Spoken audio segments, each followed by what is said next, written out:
This is an oldie, but it's a goodie. So let's get cracking. Back in mid-2023, Western Australia was debating the Western Australian Abortion Reform Bill, which would decriminalise abortion in Western Australia. At the time, Professor Howe wrote to WA politicians and generally lobbied, and part of her lobbying was her own report called A Better Way, like nice stock images and definitely a fair few misrepresentations. Specifically, it's chapter 3 of this report that I want to talk about. The WA bill fails to protect the human rights of gestationally viable babies. If you've been watching anything that I've ever said, you'll probably be aware that Article 6 of the International Covenant on Civil and Political Rights, the ICCPR, which is the right to life, doesn't apply to an unborn fetus in utero because human rights all tend to be pretty consistent. The ICCPR and the articles within it are consistent with the rest of human rights law, and a lot of that started with the Universal Declaration of Human Rights and Article 1 that all human beings are born free and equal in rights and dignity.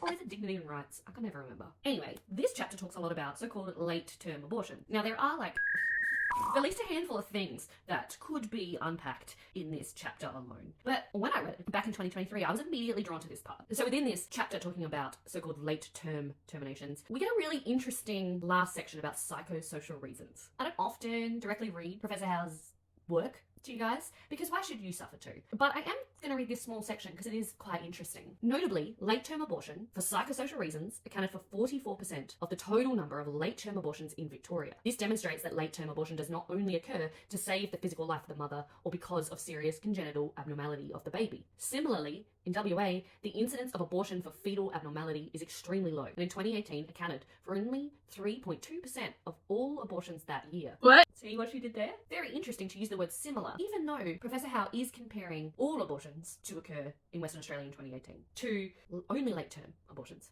in Victoria. And what makes it even more obvious that Professor Howe is trying to obfuscate the facts and trying to confuse people about healthcare is that if we go to the reference she's provided for that information and we read that WA report, we can find much more accurate information. Because if we go just 10 tables away from where Professor Howe got her information, supplementary table number 36, we see 78% of so-called late-term abortions in WA in 2018 were due to fetal abnormalities.